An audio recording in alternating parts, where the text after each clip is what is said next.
Everyone will get a chance to ask their questions. I'd like to start it off first with Director Schaefer to make just a couple opening comments to reiterate the news that we put out today. Then Secretary, if you want to make a couple comments, totally up to you, and then we will open it up for questions. I know one reporter on the call asked if they can record this. Of course, no problem at all. This is all on the record. So with that, Director Schaefer, I'll turn it over to you. Thanks very much, Matt, and good afternoon, everyone. As Matt said, I just want to start by kind of reiterating what we made. The decisions on the IMD determination were made today and released today, both to BACDH and to the public. As you know, to determine whether Eleanor Slater Hospital can start or restart claiming federal match, federal financial participation for Medicaid eligible patients, EOHHS contracted with an independent qualified IMD review team to assess the hospital's IMD status. This is because the hospital reports indicated to EOHHS, as required by regulation, that Eleanor Slater Hospital was an at-risk facility. The IMD regulations, those are state regulations, and the CMS provider manual stipulate that to avoid the IMD exclusion, Eleanor Slater Hospital's patient census for qualifying psychiatric patients must be less than 51% of the total patient census or population. Starting in mid-June, we retained clinically qualified team to conduct this independent review, focusing on 4 dates in the past: April 1st, 2020, May 1st, 2020, December 1st, 2020, and May 1st, 2021.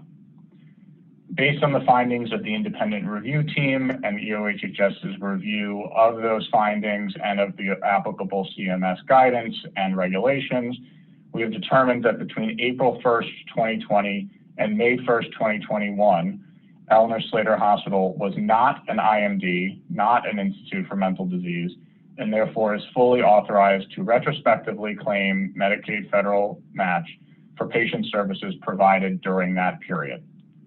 The psychiatric patient census at Eleanor Slater Hospital at that time was consistently below the 45% threshold and therefore would not trigger a regulatory review for an at-risk facility. However, the result of the independent IMD review supports, and EOHHS concludes, that as of May 1st, 2020, looking forward, the Eleanor Slater Hospital census for psychiatric patients was 51.1% of the total patient population.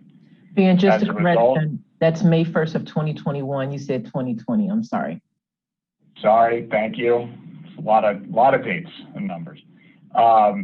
As a result, as of May 1st, 2021, EOHHS determines that Eleanor Slater Hospital is an Institute for Mental Disease, is in IMD status, and therefore is unable to claim federal Medicaid match from May 1st, 2021 forward.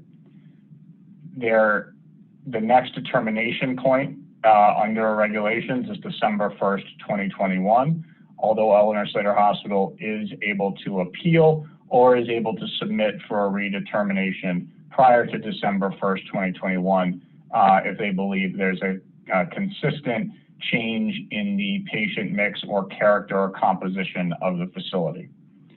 With that, I'll take a pause and hand it back over to either Matt or to Secretary Jones. Thanks. Before we open up for questions, and everyone will get a chance to ask a question, so we'll do it moderated, but Secretary Jones, we want to give you the opportunity if you want to make any brief remarks before we open it up. No, I would say I don't have any brief remarks per se, because what I would share is exactly what Ben has shared with everyone based upon what we released today. Thank you, Secretary. So with that, what I would just ask, since maybe the Secretary or Director Schaefer aren't experts with everyone in your outlet, if you could just say your name, since we're all don't have cameras on, and what outlet you're from when you ask your question, that'd be great. And Lynn RDD, if you want to begin and kick us off, the mic is yours.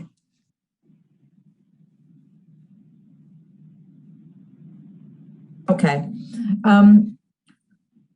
Are there, can you describe the set of criteria that are, would exclude somebody with a mental illness from, can you describe the criteria that for the psychiatric diagnosis, separate from how you determine that psychiatric dose is a psychiatric diagnosis that would qualify them toward the IMD mix? In other words, that would that would help reach that 50% balance.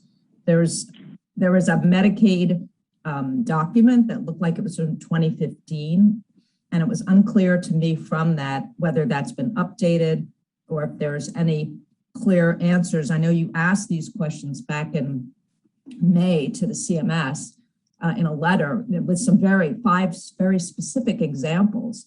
I'm not sure, did you ever get a written response to that? And do you now know that any of the categories that were formerly classifying as medical are now switched to mental health, other than the forensic, which I think you've talked about? Sure. Let me see if I can unpack that there. So starting with the part of your question that relates to the letter that we sent to CMS asking for clarification, we did not get a formal written response from CMS or clarification on the specific scenarios. They pointed us back to the document that was included in the release that you mentioned, which is from 2015. And this is from the state Medicaid manual, which is a continuously updated document from CMS. It's an excerpt that we provided, as you can see from the header section numbers. I have it open on my other screen here. That's why I'm looking over. And this is the last update from July 2015 that CMS made to provide guidance to states on how to determine the IMD mix. So I think that the answer to your question, framed as, what constitutes a psychiatric diagnosis that essentially goes in the numerator of the calculation for IMD determination, according to CMS, is in that on that second page, kind of third paragraph. For the purposes of determining whether a facility is subject to the IMD exclusion, the term mental disease includes diseases listed as mental disorders in the International Classification of Diseases, ICD-10, which is I think the time at which the update came out is when they shifted to that ICD-10. So I think that's the clearest answer, so that we have from CMS on what they consider to be a psychiatric diagnosis, with the exceptions that they note there. And then I know we've talked about publicly. I'm going to stop there because you're at the. I'm not a physician. I'm not a psychiatrist, so I'm not professionally familiar with the ICD-10 diagnoses. But that's so. Let me clarify. Because I wasn't prepared, as you could tell, to ask a question first. So I'm pleasantly surprised. But so the question I guess I'm asking is, other than forensic patients, which, as I understand it, you have since learned in the last year that those are not allowed to be counted towards the Medicaid billing, that they do not bill for patients who have had either referred by the court a criminal background, any kind of forensic. Yeah. I'm sorry to interrupt. Can I clarify one piece there, because I think it's important to know about. So you're correct, and I received clarification that forensic patients are not able, that Medicaid billing, federal match, cannot go to to pay for those patients. Right, that they're ineligible for Medicaid reimbursement by nature of being forensic. I just want to clarify that the forensic patients that are in the facility are part of the overall patient census and are included in this review.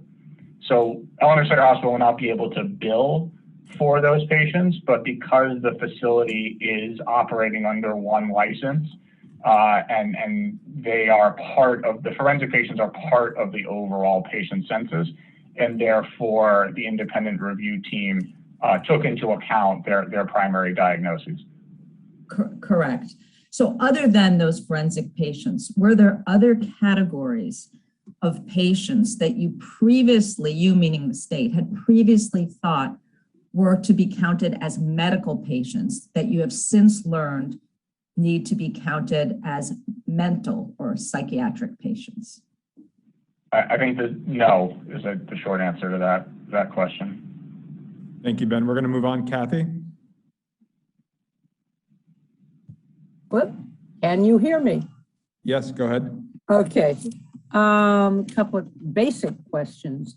So we can bill back to April of 2020 through May 1st of 2021, if I understand that correctly. What is your best estimate of how much we can bill?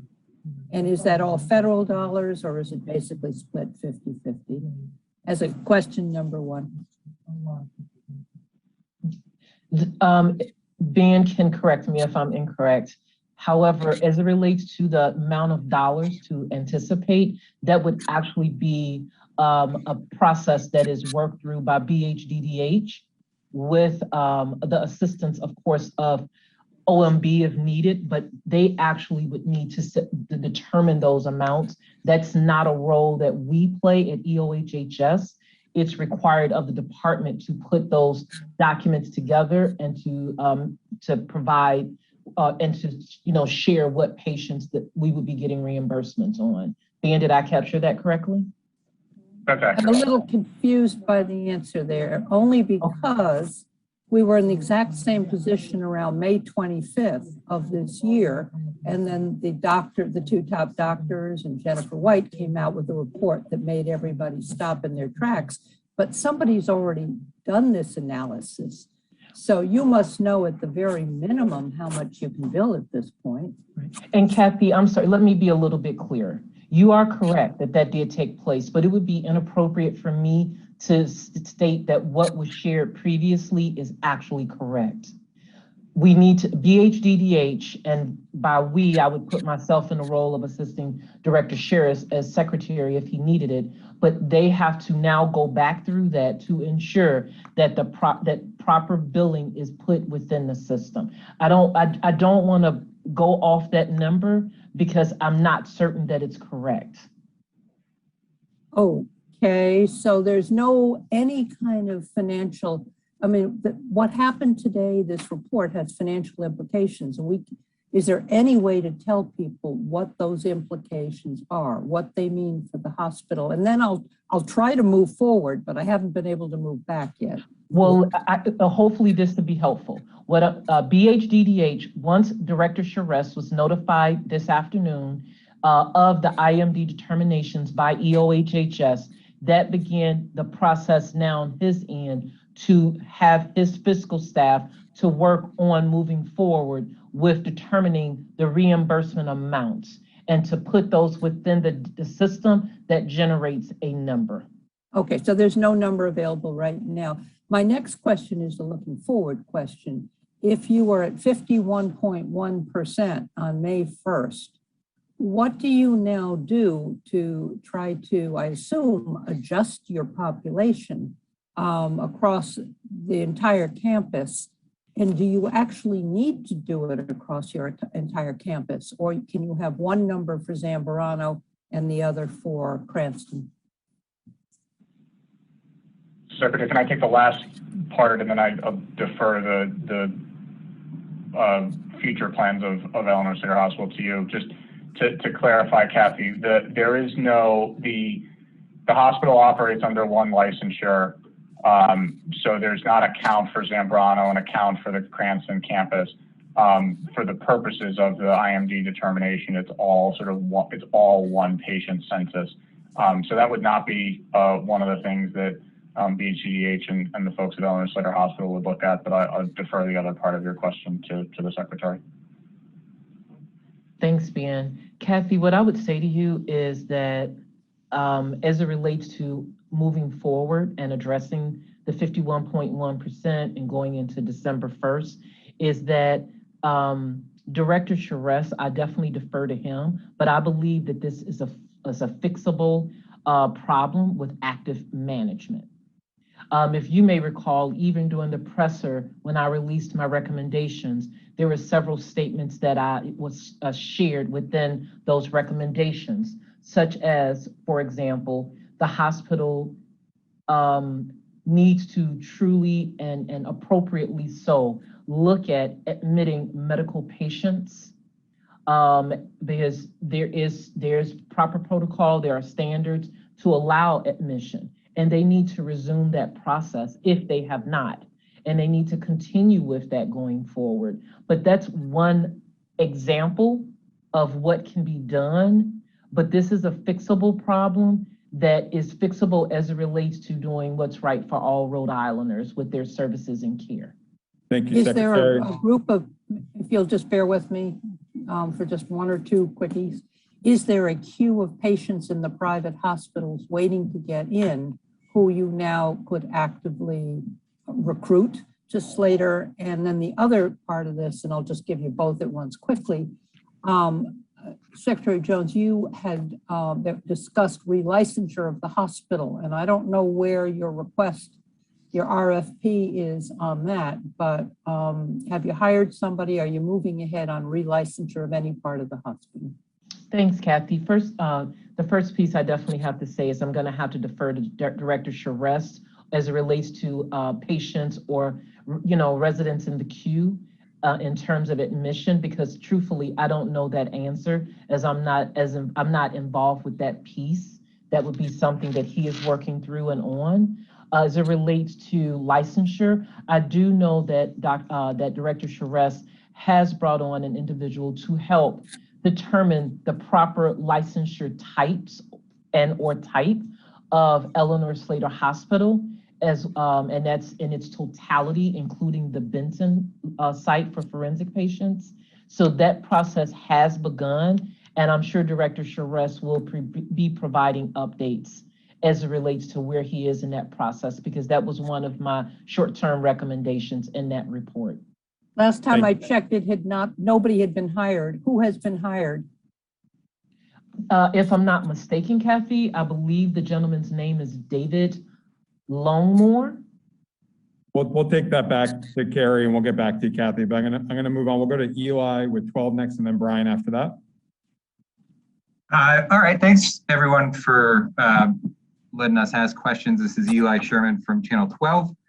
I know that you're deferring a lot of questions to Director Charest, who I understand is not here today. Is that right? He's not on the call?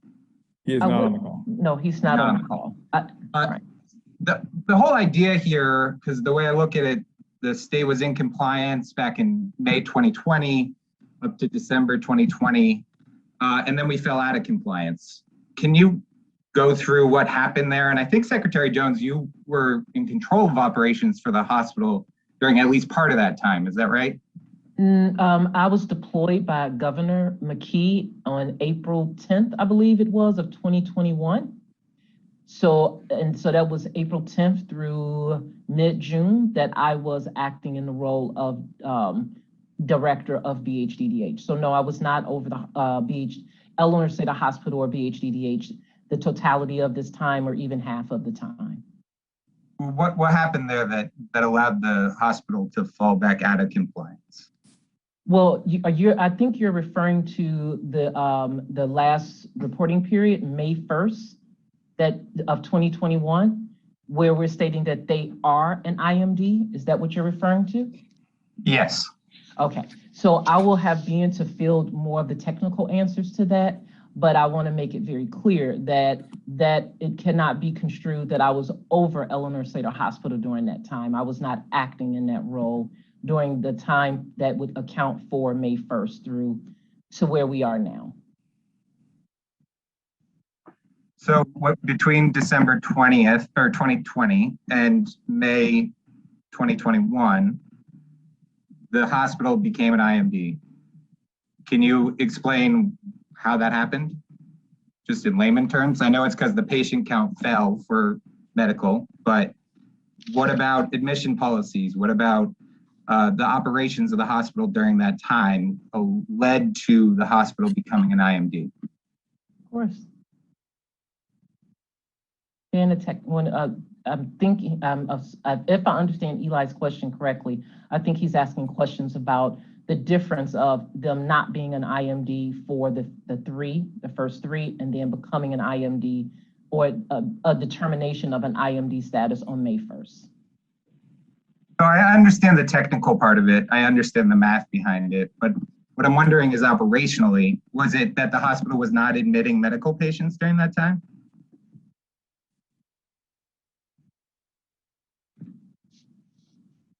I want to make sure that I understand your question. You're asking what led them to now be an IMD when they weren't an IMD previously. Am I capturing it right in layman's terms, Eli? That's right. December to May. Okay.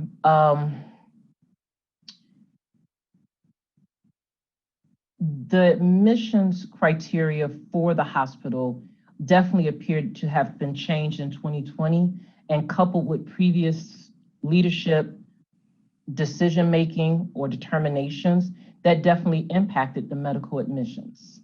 So we all are aware that they were not admitting medical patients for whatever the reasons may be. And and we can speculate as to what that is, what that was or why that was, but definitely not admitting medical patients impacted or would have impacted IMD status.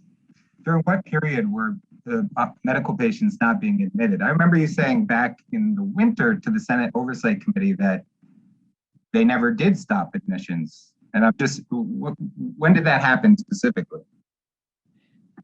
Upon my deployment to BHDDH in April is when I learned that without a doubt, they had stopped admitting medical patients. And I've been very open and transparent about the fact that I learned of that in April. And I also made it very clear that at no time did I know about that, let alone would have agreed with it. And when I was deployed, I made it very clear that they needed to start admitting medical patients again. And as all of us know, there have been some, let's say, differences of opinions on how to begin that process with some of the previous leadership. However, Director Charest has been very clear that they do and they must, if they have not, start to admit medical patients who are in need of the level of care that they provide. Okay, and I just have one more, Matt, promise, that'll be it. Just a big picture, long-term question here. In terms of, one of the issues that got the hospital displaced was the lack of capacity in the community-based organizations, not having sort of the spectrum of care, as it's often called, in Rhode Island. Has anything been done over the past 8 months to a year to try and expand that capacity in Rhode Island out of your office or any of the agencies under your umbrella? So the continuum of care is what I think you're referencing, and it's very clear, and I also documented it in my assessment report, was that we have to determine and then create an appropriate continuum of care for all Rhode Islanders, and we don't have it. And we need to work together as a state, private, and public partners in order to create that continuum so we do have appropriate places for individuals to be. And one of the many pieces that, of course, I've referenced is even with Eleanor Slater Hospital, looking at the right licensure types in terms of what we can do and whom we can treat. But that always couples into, as a state as a whole, we have to create more capacity based on what our residents are in need of. And that's an area that is definitely in need of a lot of work. And it will not just happen with the state doing it in isolation. We need everyone at the table to help that be designed for the state. Thank you, Secretary. Mr. Amaral. Brian Amaral from the Boston Globe. Secretary, I think one of the issues in the past few months with especially the Raimondo administration had stopped medical, or there was issues with medical admissions in part because they wanted to dramatically reimagine what Eleanor Slater Hospital was going to be, right? Because they had the position that no patient there was getting the level, an LTAC level of care. Are you of a different opinion? Are patients who are currently at Eleanor Slater Hospital receiving an LTAC level of care? There are some patients at the hospital who are in need of LTAC level of care, and they are receiving LTAC level of care with assistance. And what I mean by that is, for example, if there's a patient who needs dialysis, we do have to send them to other locations for dialysis. Or if there was a patient that might need a particular type of care, we may not be equipped to provide it because we began to move away from fully functioning as an LTAC.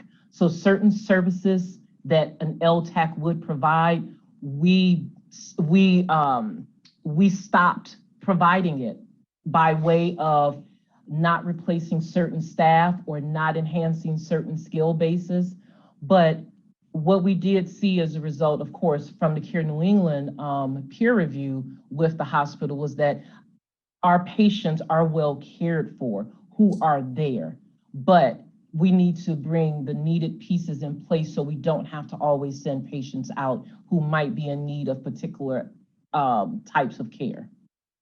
And I just want to press a little bit on what Cathy was asking in terms of dollars. I know you might not have an exact amount, but are we talking millions of dollars, tens of millions, and how significant of a chunk of the revenue that Eleanor Slater Hospital brings in is this federal Medicaid match? Like, what percentage are we talking about here? Roughly, just even ballpark would be helpful. I may have to defer to Ben on the last piece of your questions, but in terms of revenue, I would say that we're in terms of the time frame that we now can retrospectively submit billing for a federal match, that it would be in the area, and Ben, correct me if I'm wrong, it will be in the area of tens of millions, but I can't say exactly how much. But it will be, I'm going to use the word substantial amount of money, but understand for me, substantial as a blue collar woman, that word may mean something differently for me, but it's going to be double digits, obviously, in terms of the millions, but I don't know exactly how much. And Ben can perhaps take that latter part of your question. Yeah, well, Brian, I don't know what the exact percentage would be. It will depend on the patient mix of the hospital and what eligibility group they're in and all sorts of other Medicaid, whatever. So we can get back to you on the exact percentage, but I would agree with the secretary that ballpark, tens of millions is likely accurate. And this is tens of millions, just to be clear, retrospectively for the April 2020 to May 1st, 2021, that's what we'll be able to recoup is in the tens of millions. Is that right? Yes. Okay. And then just one really technical thing. I want to be sure that I'm understanding this correctly. It looks like the Butler team did a review of medical records and said, for example, April 1st, 2020, there's 97 psych patients, 59 medical, and 61 of them are exempt. So the way that I understand it is that those are psych patients with certain conditions that don't count against the IMD mix. Is that right? And what sorts of conditions are those? Are we talking about here? That's exactly right. Your understanding is correct. And the exemptions are the ones in that same state Medicaid manual that I referenced before. So they are, and as I like to remind people, this is old CMS language, not my language, mental retardation, senility, and organic brain syndrome. There are just different clinical terms that we would use now, but those are what the review team refers to as exempt.